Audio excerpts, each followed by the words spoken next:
के चंद्र को मस्तक पर धारण कर भगवान शंकर ने कह दिया कि सुनो चंद्रदेव, आज शुक्ल पक्ष की द्वितीया तिथि है, जिस दिन मैंने आपको अपने मस्तक पर धारण करा है। जो भी शुक्ल पक्ष की द्वितीया तिथि को चंद्र का दर्शन करेगा, उसकी जिंदगी में कभी रोग से वो ग्रसित नहीं होगा। हम पहले भी कथा में कहे, आज फिर कहते हैं, जिसकी लीवर, किडनी, जिसकी काया बेकार हो रही हो, चमड़ी सफेद पड़ रही हो, काले काले छट्टे पड़ रहे हो, सोराइसिस जैसी बीमारी हो गई हो, कैंसर जैसा रोग हो गया हो, बड़े से बड़ा रोग, अगर किडनी, लीवर कितना भी बेकार से बेकार हो गया, डैमेज से डैमेज हो गया, उसको शुक्ल पक्ष के द्वितीया चंद्रमा का दर्शन करना चाहिए। और शुक्ल पक्ष के द्वितीया चंद्रमा का दर्शन कर प्रदोष काल के समय पर, कौन सा काल? शाम के समय। प्रदोष काल मालूम है सबको? सूर्य जब डूबता है उसके 45 मिनट पहले से सूर्य डूब जाए उसके 45 मिनट बाद।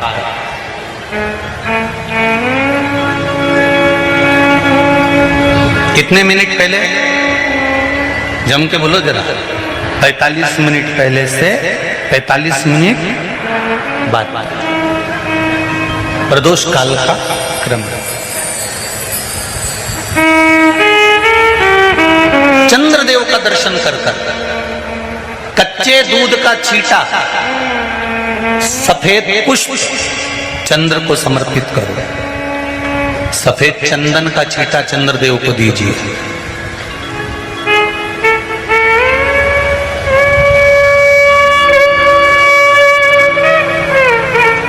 और चंद्रदेव को छींटा देने के बाद जो दूध है उसका छींटा अपने तन पर लीजिए। सफेद चंदन थोड़ा सा अपने शरीर पर लगा लीजिए। कितना भी विषम से विषम रोग हो, कितना भी किडनी, लीवर, चाहे कैंसर जैसा रोग हो, मेरा चंद्र शुक्ल पक्ष के द्वितीया के चंद्र में शंकर भगवान स्वयं विराजमान होकर अपने भक्त को रोग से मुक्त करते हैं। द्वितीया के चंद्र।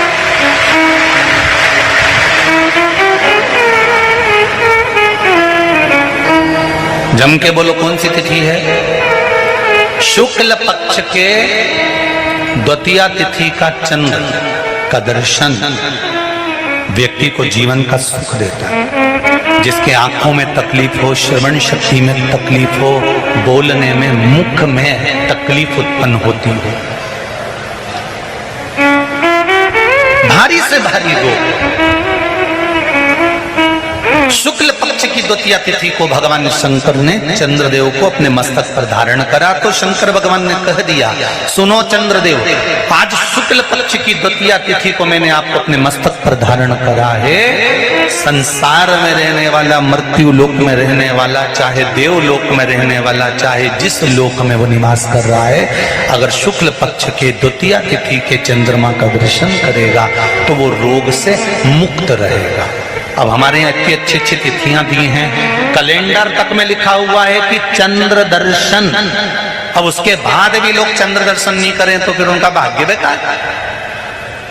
पंचांग में लिखा है कि चंद्र दर्शन, बोलो सही है कि गलत है? उसमें पंचांग में लिखा है कि चंद्र दर्शन, शुक्ल पक्ष की द्वितीया तिथि चंद्र दर्शन। एक छोटा सा प्रैक्टिकल है, आप करके देखेंगे तो बाबा कुबेर भंडारी वैसे ही भंडार भर देगा। थोड़ा सा प्रयास, अगर आपके सबके घर में गंगा जल है तो एक प्रयास करके देखिएगा। कोई कार्य के लिए आप जा रहे हैं और वो कार्य अटक रहा है, नहीं हो रहा, बहुत प्रयास कर लिया, बहुत दिन से लगे हुए कि ये काम होना ही चाहिए, ये काम बहुत जरूरी और होना ही चाहिए, नहीं हो रहा। एक कटोरी में गंगा का जल निकाल लीजिए और कटोरी में गंगा का जल निकाल कर तुम्हारे घर में एक सिक्का पड़ा हो, 1 रुपया, 2 रुपया, 5 रुपया, कोई सा भी एक सिक्का पड़ा हो, जो भी सिक्का पड़ा हो, कुंदकेश्वर महादेव का नाम लेकर, जहां परिंडा होता है, पानी का मटका होता है, पितरों का स्थान होता है, हंडा भरते हो, मटका भरते हो, उसके पास में उस कटोरी को रखकर 1 का सिक्का, 2 का सिक्का, 5 का सिक्का, 10 का सिक्का, जो तुम्हारे पास सिक्का पड़ा हो, जो भी तुम्हारे पास पड़ा हो, वो सिक्के को हथेली में लेकर कुंदकेश्वर महादेव का नाम लेकर उस कटोरी में डाल दीजिए और उस जल को नैनों से लगाकर आप काम के लिए निकल जाइए। वो काम आपका सफल होकर ही रहेगा, छूट नहीं सकता। गंगा के जल में वो बल होता है, और आप जो सिक्का डाल रहे हो वो ये समझ कर डालें कि कुंदकेश्वर महादेव को मैं गंगा में स्नान करने के लिए। हमारे यहाँ पहले हमने भी देखा, आपने भी देखा होगा, किसी जब बारिश नहीं होती है या कोई काम अटक जाता है, जब बारिश, तो क्या करते थे पहले के जमाने में कि मंदिर को पैक कर दे, उसमें पानी भर दे शंकर जी के ऊपर। आपने कई जगह देखा होगा, उसमें शिव जी को डुबा, तो किसके लिए डुबाते थे? कुंदकेश्वर महादेव के लिए। ये नियम है कुंदकेश्वर महादेव का। पर आज के जमाने में तो चंपेश्वर महादेव है तो उनको भी डुबा दे, गुप्तेश्वर महादेव है तो उनको भी डुबा दे। ये उनके लिए नहीं है।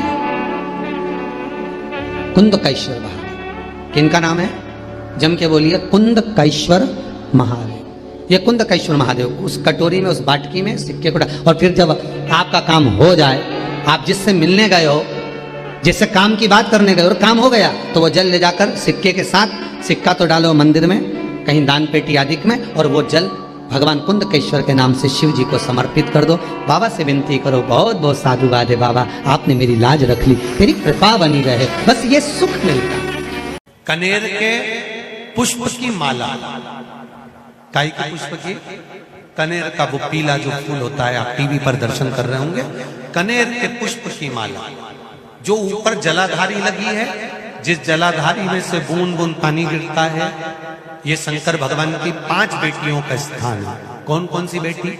नाम ले, जया, विषहरा, श्यामली बारी, दौतली, और 5वें नंबर की देव। ये शिव जी की 5 लड़की जो पानी बूंद बूंद नीचे गिरा रही है। शंकर भगवान की बेटियों के स्थान से शंकर भगवान की जो ये जलाधारी, जलाधारी अशोक सुंदरी वाला स्थान, ये जो जलाधारी है, बेटियों के स्थान से जलाधारी तक जो कनेर के माला बनाकर स्पर्श कर लगा देता है, शिवरात्रि के दिन प्रदोष काल के समय पर उस पति पत्नी में कितना भी झगड़ा हो रहा हो, आपस में प्रेम बनना प्रारंभ हो जाता है। अदालत का केस धीरे धीरे समाप्त हो, अदालती कार्रवाई। यहां तक कहा गया कनेर का पुष्प, भाई भाई में विवाद हो रहा हो, जमीन के लिए विवाद हो रहा हो, किसी प्रॉपर्टी के लिए विवाद हो रहा हो, या किसी अन्य विवाद में पड़े हुए हो, या तुम्हारे दुश्मन बढ़ रहे हो, तो भी कनेर का पुष्प शिव को समर्पित किया जाता है। कनेर सुख प्रदान, आनंद, जिसको कोई ना पाए उसको मेरा महादेव पाए।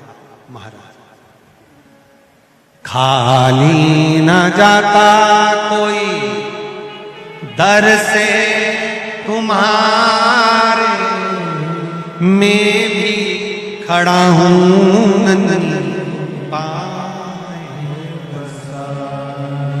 अपने हृदय लगा लो, गिरा जा रहा उठा लो। शिव कथा कल कोई माता जी ने पत्र लिखा था, उसमें लिखा था गुरुजी हमारे पत्र नहीं पढ़ते। पत्र बहुत सारे रहते हैं, हम प्रयास करेंगे कल की कथा में आपके पत्रों को भी लिया जाए।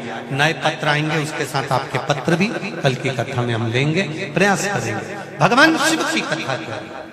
दूसरे नंबर का पुष्प, पहला कौन सा है? बोलते जाओ, पारिजात। दूसरा कनेर का पुष्प, सुख प्रदान करना, आनंद, शिव की प्रियता में भी प्रिय।